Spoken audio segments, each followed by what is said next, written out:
बैठक आयोजित करण्यात आलेली आहे. काय या ठिकाणी बैठकीत कल्पना येणार आहे संजय राऊत तुमच्या आहात आंदोलनात रामरक्षा आठवतात. खरं त्याला आंदोलन नाही म्हणतात, हे रामरक्षा महाआरती आहे. कारण प्रभू श्रीरामाचं मंदिर जे अयोध्येत भाविकांच्या श्रद्धेच्या पैशातून उभा राहिलेला आहे आणि याच पैशावर डल्ला मारण्याचं काम भारतीय जनता पार्टीच्या लोकांनी केलेलं आहे. आणि म्हणून प्रभू श्रीराम एक श्रद्धेचं केंद्र आहे, श्रद्धेचं ठिकाण आहे.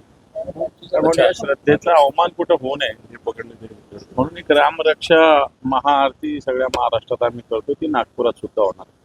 आणि मला वाटतं कारण प्रभू श्रीरामाच्या श्रद्धेचा अवमान अशा पद्धतीनं देशात होत असेल तर मला शिवसेनेनं सातत्यानं श्रीरामाच्या मंदिराच्या आंदोलनाला पाठिंबा दिलाय, नवा सहभाग घेतलेला आहे.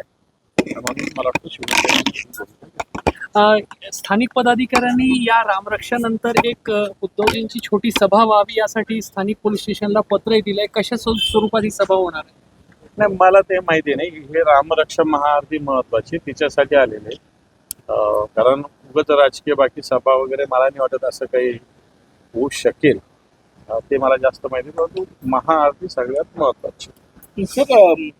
जिल्हा बँकेत संभाजीनगर जिल्हा बँकेमध्ये भाजप आणि शिवसेना दोघांनाही समसमान हे आहे 9-9. आता निर्णायक वोट जे आहे ते तुमच्याकडे असला तर काय नेमकं आपलं? नाही, माझी भूमिका अशी आहे की तिथं कोणताही पक्ष आणू नये. शेतकऱ्यांसाठी बँक या भूमिकेतूनच आम्ही इलेक्शन लढलेलो आहे आणि मला वाटत नाही काही भांडण कोणाची होतील. सगळे मिळून एकत्रित बसून त्याच्यात निर्णय होत असं मला तरी वाटतं. पण निर्णायक चेंडू तुमच्या कोर्टात आलेला आहे.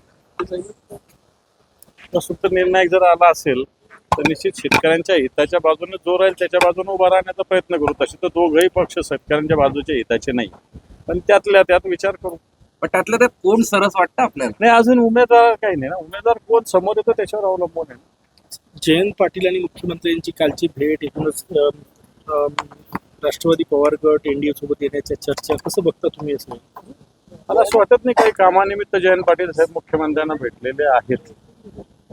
काल दुपारी जयंत पाटील साहेबांची माझी 4 वाजता भेट झाली होती मंत्रालयामध्ये एका कामाच्या निमित्तानं. काही कामानिमित्त ते गेले असेल तर काही आपण सांगू शकत नाही, पण तरी कोणत्याही पक्षाच्या आणि कोणत्या व्यक्तीच्या मनातलं काही व्यक्त करणं अवघड येतं नक्की.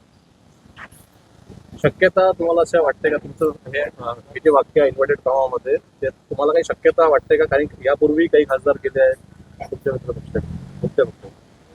आमच्या पक्षाचे गेले, त्यांना वैधानिक पद्धतीनं संसदीय पद्धतीनं निश्चित कायदेशीर पद्धतीनं आम्ही त्यांचा बंदोबस्त करूच. परंतु बाकी कोणता पक्ष कुठं काही करत आलं तर त्याचा मला असं वाटत नाही. आमची भूमिका प्रामाणिकपणे उठवतो. विरोधी पक्ष भारतीय जनता पार्टीबद्दल मला वाटतं की आपल्याला सगळ्यांनाच निभावली पाहिजे. नाही तर वेगवेगळ्या तळ्यात मळ्यात भूमिका वेगवेगळ्या वेगवेगळ्या राहिल्या तर मला असं वाटतं जनतेचा विश्वास सुद्धा कमी होईल ना. हे महत्वाचं आहे.